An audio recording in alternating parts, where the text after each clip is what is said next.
Let's talk. John Brown. Coercing Syria on chemical weapons. In 2012, US President Barack Obama stated the Syrian government usage of chemical weapons on its population would cross a red line that would require the US government to reconsider its approach to the civil war then underway in Syria. Syria subsequently used such weapons, creating a policy dilemma for the United States about how to respond to Syrian President Assad's violation of that red line. It is the subject of a new case study called Coercing Syria on Chemical Weapons. It's by Moran and Wyn Q, Bowen. Delighted to say, and Jeffrey K. Knott as well. Delighted to say that I'm joined by both Matthew and Wyn. Good morning to you, gentlemen. Good morning. Morning. Just explain, if you could, please, what the basic explanation of what coercive diplomacy actually is. All right. Shall I start, Wyn? Or I mean, really, what we're talking about is influence, right, ultimately, right? So it's about influence in the international system. It's about the effort to kind of coerce another into behaving as you want them to behave. So really, it's about influencing behavior. So strategies of coercion, they use conditional threats and try to influence the decisions of another actor. So you can either try to deter behavior, you can try and prevent an action that has not yet taken place, or else you can try and compel a change in behavior. So coercive diplomacy is a form of compellence. So we look at, there are two sides of the same coin, and we look at kind of both in this case, which is a really interesting case. Both issues came up, deterrence and compellence. So really, like I say, it's all about influence. When we're looking at the situation here in terms of trying to influence, if you like, in a subtle way, something that another country is doing that you don't particularly want it to do. I mean, that presumably it would be kind of diplomacy in any other way. But when you're looking at sort of chemical weapons, I suppose you could put, it's the NBCs, isn't it? Nuclear, chemical, and biological. You are dealing with an entirely different situation. You have to be much more subtle, perhaps, or do you have to be more abrasive and to the point? Wyn? Yeah, so I think the Syria case is an interesting one because you have the United States trying to influence the decision-making of the Assad regime on the use of chemical weapons. And so you're trying to extend that kind of coercive influence over a domestic population to try to protect them. So it's you're extending your sort of coercive influence, if you will, on behalf of another party. And so that's always going to become less credible. The United States obviously didn't have its own chemical weapons, right, given those types of capabilities a long time ago. So it couldn't coerce using the same means. So it was using the threat of conventional military force to try to both deter use and then, if Syria was to use chemicals, then to compel them to stop using those weapons. So that's one of the challenges, I think, when you come to deterrence in particular, is if you're trying to deter the use of a weapon type that you don't have, you can't match it in the same way. Sort of a like-for-like situation then, yeah? Yeah, exactly. Yeah. When it comes to dealing with, approaching other governments, other countries, and saying, we don't need to cross this red line, there's obviously going to be a different reaction for if you're dealing with a democratic nation as to one that is more autocratic, as we see in Syria. Matt? Yeah, I mean, for sure. I think the real challenge with the Syrian case is that you've got this civil war going on. So you've got a situation where as the civil war gained momentum, the international community generally came to a position of Western nations, and including the US, and this was Obama's position, was ultimately that Assad must go. That the Syrian people should have a new leader. And in that context, where your position is, well, Assad must go, but we also want you, a threat is, don't use chemical weapons or else we will do this. But if your starting position is, we want you, we think you should go, we don't think you should be the leader of this country, it's a really difficult position to be in. So that's the position that the US, that Western nations found themselves in when they were trying to influence Assad's thinking around chemical weapons. Just refresh our memories then. 2012, although it seems like almost yesterday for some of us, it is in fact, over a decade away. Doesn't time fly when you're having fun, quote unquote? I mean, what is, back in 2012, what is the US as a Western government's position in general? And, we know how Syria has since played out, and we're still changing day to day the situation there. But at that time, the civil war in Syria, what's the background before Obama says, right, I'm going to draw a red line here. So where are we, Wyn? So if we start some point in 2011 at the beginning of the Syrian civil war, and then going into 2012, and because of the actions of the Assad regime against its own population, a lot of atrocities, there is a growing sense of this is violating, human rights, and this is, an affront to the international community. So you have a lot of governments, including the US government, which basically starts making the point that, there isn't a future for Assad in Syria. So that's a big part of the context. And Assad is obviously under a lot of pressure. He has a significant chemical weapons arsenal, which was originally designed for deterring Israeli action against Syria. And so, for them, chemical weapons are just an extension of military capability in general.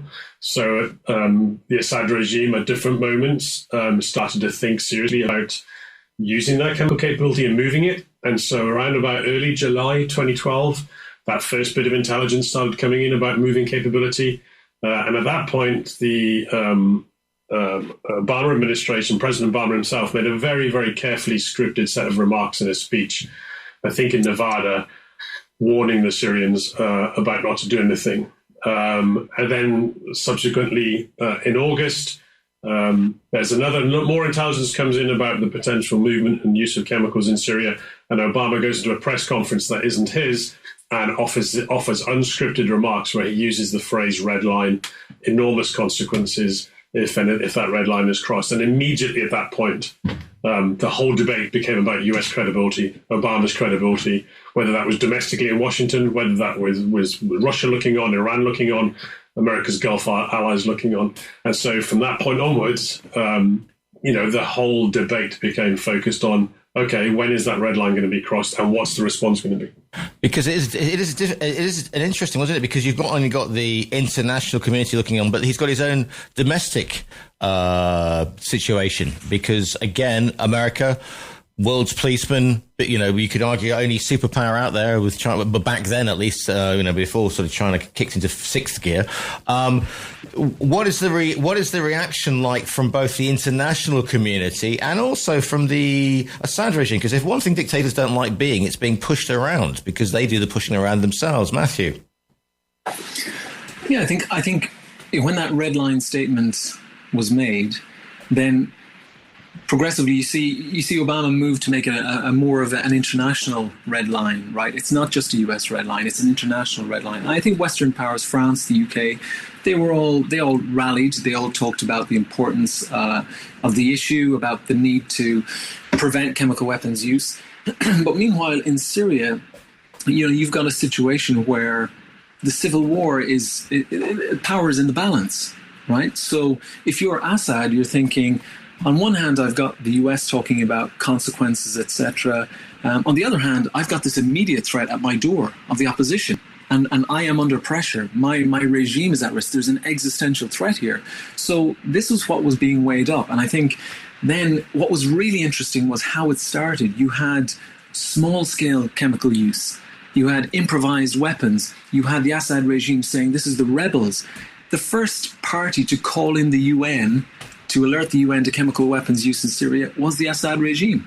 They said these are being used by the opposition. So there was this real effort to, first of all, push the limits of, well, what is the US threshold? Because everybody knew the US, the West, they didn't want involvement in another prolonged conflict in the Middle East. But this was an important issue. So Assad was testing the water. It was muddying the water with this disinformation around rebel use, etc. And it was a really, really challenging situation for the West to deal with. And it's not only the West, is it? Because, I mean, they're in the background, lurking in the background, is Russia and Putin. And, they have massive naval bases in Syria. I mean, this thing doesn't have just consequences for the Assad regime, presumably. It also has, get this wrong, and you could have a scenario escalating very, very quickly indeed and involving Russia. Wyn. Yeah, so I think the role of Russia is very interesting in this case. Prior to the large-scale sarin attacking Ghouta in August 2013, when the red line was clearly and very significantly crossed, Russia had played a bit of a spoiling role in terms of UN Security Council resolutions, stopping those going forward to be critical of the Syrian government and also to take any more sort of stronger action against them. Once you had that large chemical attack in Ghouta, though, in 2013, and the red line was crossed, the United States did come very close to launching a military set of strikes in response to that, to sort of follow up its red line, if you will, to demonstrate that it had the resolve to do so. There was a delay in that because there were UN inspectors on the ground at that point. He was concerned about the legal aspects of launching a set of airstrikes.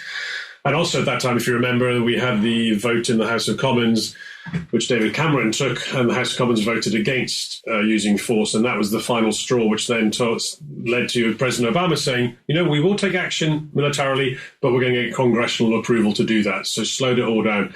That all paved the way for a moment for Russia to step in discussions with the United States to say, let's have a solution here. Let's convince the Syrians to give up their chemical arsenal.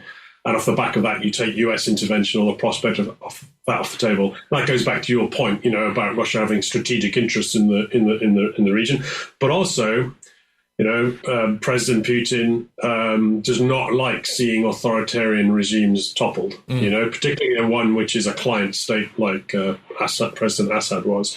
He didn't like it when the Gaddafi regime was toppled, which he saw as Western duplicity. In terms of an expanding operation there, he very much sees it through those lenses. But he played a very sort of canny game in taking US intervention off the table by convincing the Syrians to give up their declared arsenal. It's important to say declared arsenal because they didn't give it all up, right? So there we go.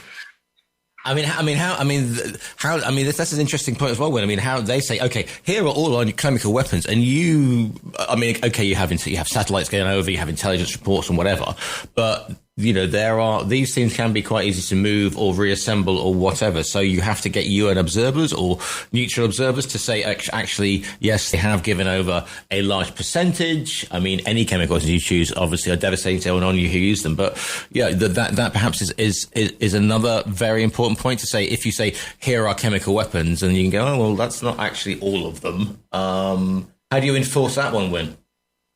So, if you go back to Iraq, right, the Iraqi government under Saddam Hussein made multiple final declarations of his arsenal, right, and it was constantly being revised upwards as and when he admitted to certain things. And whenever you take to pieces a massive, military program like the Syrians had in the chemical area, you're not going to necessarily capture everything, even if that's not by intent on the part of the party that's being disarmed. But in this case, clearly, certain elements of nerve agent were clearly retained. But as Matt was saying, some of the low-grade chemical use was used of chlorine, right? And chlorine is not a banned chemical. It's banned in terms of use in warfare by the Chemical Weapons Convention. But it's very easy to get hold of chlorine because you need it for so many normal purposes in everyday life. So, yeah, it's, to conceal a small amount of capability is not going to be challenging, particularly if you haven't got people in on the ground, right? And there are facilities which you don't declare. Matt, talk us through then, the red line is crossed. Talk us through the events and also the reaction from the international community, particularly the States, because obviously Obama said you're not going to cross that red line. Well, it's not so much been crossed as been bulldozed over. So they've now got to, back up their words with actions. And that is it opens an entirely different scenario. So talk us through, if you can, what happens, as the red line is crossed. There are multiple strands to this because the red line was crossed, and the problem with the red line statement was it was ambiguous. That was the problem early on. You cross this red line, enormous consequences, but what was the threshold? And Assad immediately started probing for that threshold. Low-scale use, as I say, sort of muddying the waters, accusing the rebels, etc. And there did seem to be there was chlorine use, there was low-level use, up until the point of Ghouta, where it was a large-scale attack. You had at least 1,400 people killed with a sarin attack.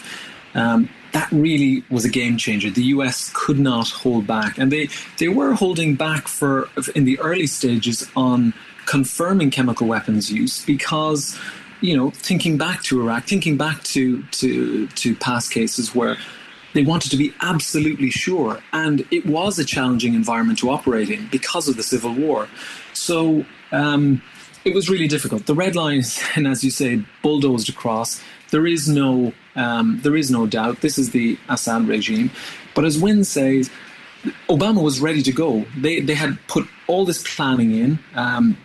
I think some of the principals, John Kerry, went home on the Friday night thinking there would be strikes overnight. Obama then he had this famous walk in the Rose Garden with of the White House with his chief of staff, where he came back and he talked about, we are going to take action, but we're going to go to Congress as well. And that was him looking at the domestic scene as well. So he had been pushed by Republicans for not taking action. But then, when it came to it and he went was looking for congressional approval, he was getting opposition as well, because there was a lot of domestic politics going on. So the international is one thing, but it can't be isolated from the domestic. And then, as Wyn says, this paved the way for the deal with Russia. And their issue was, and it was really interesting for us doing the research, finding this out, that really it wasn't so much influencing the Assad regime because, like I said earlier, there you have an existential threat. They're using whatever they have. They're fighting the closest fire. From the Russian perspective, they're saying, well, the US can't leave this. They are going to have to do something about this because it's too flagrant a breach of the red line. They have to act or their credibility is shot. And the Russian fear was, well, even a limited intervention, as they talked about, well, sometimes these can creep, right? And they were thinking back to Libya, to things like this, where their strategic interests are there. Suddenly they're under threat. It becomes into something far bigger. And that's why the Russians intervened with this deal and pushed the disarmament deal. It was a win for Obama because any way you look at it, they removed a huge amount of chemical weapons from Syria. The problem was, after that deal, it also took the threat of military intervention kind of off the table, and Assad went back to that low-level use, using chlorine. And in some ways, can you imagine, one of the ways that Assad was using chemical weapons was targeting communities that were kind of hosting rebels or hiding rebels. And the message was, if you support the rebels, this is what will happen. These are the weapons we will use, and we have no problem using that.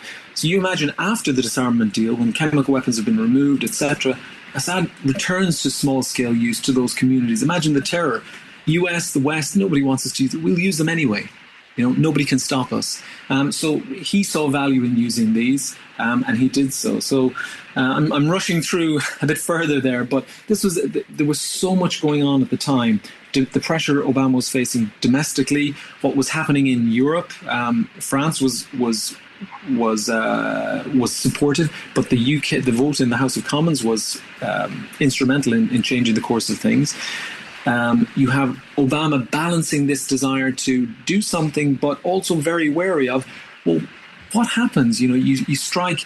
I think Obama talked about this, where he said, well, what happens if we do strike Assad, and then he goes on using these things, right? And then he shows that we haven't been able to stop him, because they were really wrestling with this idea of, if Assad was toppled, well, what comes next? Who fills that vacuum? So there were all of these issues coming together in a real sort of pressure, at a real pressured time around the red line, around the Ghouta attack, as Wyn says, when it really was crossed. And again, we've had experience of what happens after. I mean, careful what you wish for with regime change, because we've seen it. We've seen it in Libya, which is still in a state of various warlords tearing around the place. We've seen it in Iraq. And also, we have to look at the situation there that, you know, we can talk about mission creep, but if the US had gone with strikes and there is a significant, I mean, they would try their darndest, quote unquote, to avoid, but there are several thousand sort of Russian military observers around that place, and anything like that goes wrong and collateral damage is a fact of war, then again you have a huge problem as well. And it's interesting to say about the UK, because obviously they've had their own problem with weapons of mass destruction and the situation in Iraq as well. So it is all interlinked, isn't it, Wyn? Oh, it's incredibly interlinked. You know, I think if you look at the Libyan intervention in 2011, you know, once that, you know, the no-fly zone was put in place, and then the civil war started to move against Gaddafi. At that point, there was residual chemical weapons left in that country, right, that hadn't been dismantled after the deal was done back in 2003. So Western military planners had to think about, this chemical capability might be used in the civil war. That then influenced decision-making around taking military action against the Syrian regime in terms of, the points you just made around, the chemical capability, residual capability in Libya was dwarfed by the current chemical capability in Syria in 2011 through 2012. Yeah, and then jump back to Iraq, and it's like, well, what's your evidence? What's the intelligence case? Going back to that, and the legacy of that in the House of Commons vote in 2013 was really quite significant. So these things are all interlinked, and they even come right through to today, right? In terms of, if we think about the run-up to the Russian full-scale intervention in invasion of Ukraine in February 2022, the role that intelligence played to call out that Russia was preparing to do this, right? And, building up that case so that once that red line was crossed in the Ukraine context, it was much easier to then get allied countries and some international community then to be able to take more punitive action against Russia. So this is all interconnected in so many different ways. How do you think that this has affected subsequent sort of US policy in terms of intervention? I mean, I know we now have a different leadership who perhaps are. Do you think that the lessons have been learnt from the intervention or the situation in Syria? Do you think if it were to play out again, that there would be a different outcome with the current incumbent president? And also, I mean, because I've only got 4 minutes left, and we could talk about this until Tuesday. But and how on earth did you, the three of you, of course, put this all together? Matt, you can start on that one, and we'll see if we get to the end of the finish by Tuesday, shall we? So let's, yeah. Well, I'm glad you're interested. Hopefully, others will be too. But I think. Well, I can give you the very quick answer on how we put all this together. I mean, we did the documentary evidence, primary source material, documentary evidence from the time, reams of reporting, etc., but also interviews with policymakers across the countries involved. The only country we didn't get access to was Syria, so we were always looking from the outside in, but we got a pretty good idea from the senior policymakers that were involved in the US, in Russia, and it was really insightful. I think what was interesting about so do it again. Funny, we run an exercise at King's College London where we go through these events, and sometimes people start with saying, well, we know how this turned out. But we put the decision points in, and we give the factors that were at play at the time. Yeah. And inevitably, we have such a range of outcomes because there were no good options here. Ultimately, I think we would argue Assad possibly could have been deterred, but to do that, you would have had to hold at risk what he valued most, which was regime survival. And the problem was there was no certainty that Assad going was a good thing. As we've said, for all of the reasons that we've discussed, there was no certainty there. You've got a very different approach under Trump 1. When he came in, these attacks of Khan Shaykhun and Douma, he took action. He took action. And at the time, working that out was quite a challenge because, you'd probably say there wasn't the Obama was very much aware of all of these issues. Obama was very well educated on WMD issues. He was very aware of all of these things. He's a former lawyer, etc. Trump's reaction, I think there was it's fair to say there was possibly a more emotional element to that as well. But either way, it was the same thing. It was, what is going to happen? Okay, you've used chemical weapons. There were strikes. Those strikes, Assad after Khan Shaykhun, Assad felt, well, we could handle that, right? We could handle that. It didn't do the damage that it could have, and he kept on. He used chemical weapons again after Douma in a larger attack at Douma. Trump strikes this time with allied partners were larger, and then there weren't major subsequent episodes after that. The problem is, the real killer question is, was that because Assad felt that he didn't need to do it anymore because he was on the path to victory, or was it because deterrence had been reestablished? And so I think in the book, on the whole, we talk about mixed outcomes with all of this, because there was probably a little bit of both there, particularly in that context. What are you hoping that people are going to take then from coercing Syria on chemical weapons? What do you think is it lessons to be learned? Is it a snapshot into a particular period of time? Wyn, what do you hope that people take from it and learn from it? So you've got to be very careful. I think that every case is very context specific, So I think that's probably the first lesson, is that you've got to make sure that you are tailoring what you're trying to do to a specific context. Sometimes deterrence may not be possible, right? Because you have a motivated challenger like Assad, who just thought, well, I'm going to use this stuff anyway because I have to. Otherwise, I think I might get toppled. I think it's important about being very clear on messaging around. So you had a broader foreign policy narrative of Assad must go, but then you're trying to deter him from doing specific things that might help him survive. So you've got to be very careful about nuancing what you're trying to do. But ultimately, I think it's about being systematic in trying to analyze whether or not coercion actually is a viable option in a particular context. Part of our argument is that, Western leaders tend to go for the bombs and the threats. I'm going to run out of time. The book is called Coercing Syria on Chemical Weapons. Matthew Moran, Wyn Bowen, thank you so much for your time today.